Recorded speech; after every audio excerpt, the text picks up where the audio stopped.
Hello friends, आज हम लोग देखने वाले हैं करा अवतल दर्पण में सिद्ध करें कि f बराबर r बाई टू। यानी आप f और r में रिलेशन क्या है, तो f जो होता है वो r का आधा होता है, यानी वक्रता केंद्र का आधा होता है फोकस दूरी। ये हम लोग को वक्रता त्रिज्या का आधा होता है फोकस दूरी।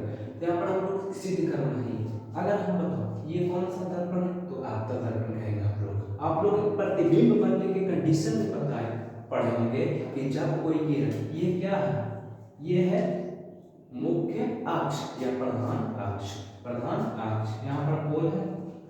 अब एक कंडीशन पढ़े होंगे कि जब कोई किरण प्रधान अक्ष के समांतर आती है, प्रधान अक्ष के समांतर आती है, तो वो परावर्तित होकर कहाँ से जाती है, मुख फोकस से। जब कोई किरण प्रधान अक्ष के समांतर आती है तो परावर्तित होकर जा रहा है एक से। ठीक है, यहाँ तक क्लियर है? क्लियर। देखिए अब यहाँ से हमारे एम किरण आया। अब बताइए कि एम आया तो ये आपतित किरण परावर्तित होकर एम से एफ से होकर गया, तो यह है परावर्तित किरण। अब आपतित किरण और परावर्तित किरण के बीच में अपने वंश एक अभिलंब डालते हैं, जो कि सीएम डाले हैं, सीएम।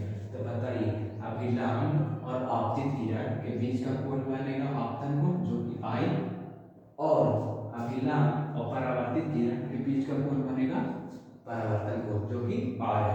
अब बताइए कि यहाँ से ई वाला कोण मानो, ध्यान दीजिए ई वाला कोण और ई वाला कोण आप लोग नहीं पढ़े हैं कि ई दोनों जो बराबर होता है कौन से, बोलेंगे एकांतर कोण से। कौन से? एकांतर कोण से।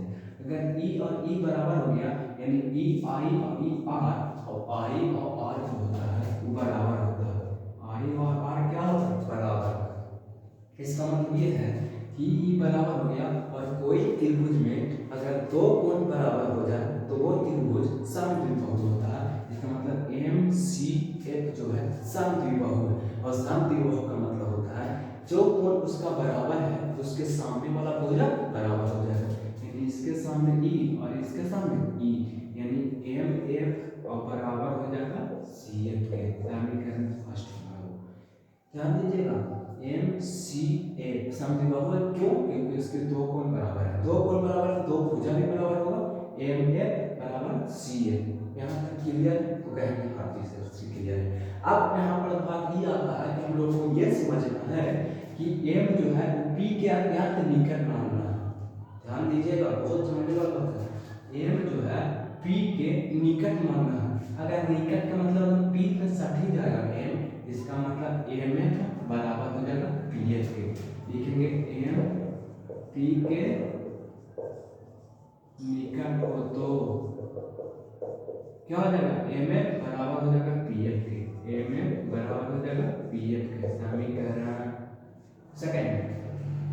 अब यहाँ से एम एफ का मान रख दो क्या, पी एफ। यहाँ से एम एफ का मान रख दो पी एफ। समीकरण एक में क्या रख दूं, एम एफ की जगह पर पी एफ, और बराबर हो जाएगा सी एफ के। अब हम लोग जानते हैं यहाँ ई क्या है, वक्रता केंद्र है, सी एफ क्या है, फोकस बिंदु। अब वक्रता केंद्र से दूरी होता है r, जिसको वक्रता त्रिज्या बोलते हैं। फोकस बिंदु से दूरी होता है f, जिसको फोकस दूरी बोलते हैं। अब चलेंगे पीसी बराबर, पीसी को हम लिख सकते हैं दो टुकड़ा में, पीसी, पी से सी तक इसको दो टुकड़ा में लिख सकते हैं, C F plus P F, C F plus P F लिख सकते हैं। तो कहेंगे हाँ जी, पीसी का मतलब है आर, पी से सी का मतलब क्या है, आर।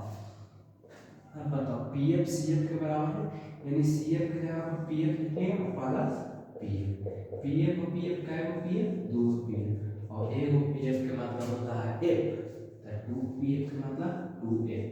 r बराबर क्या आ गया 2f, तो f बराबर क्या आ जाएगा r बटे 2। यही तो सिद्ध करना था। वैसे अगले वीडियो में तब तक के लिए जय हिंद, नमस्कार।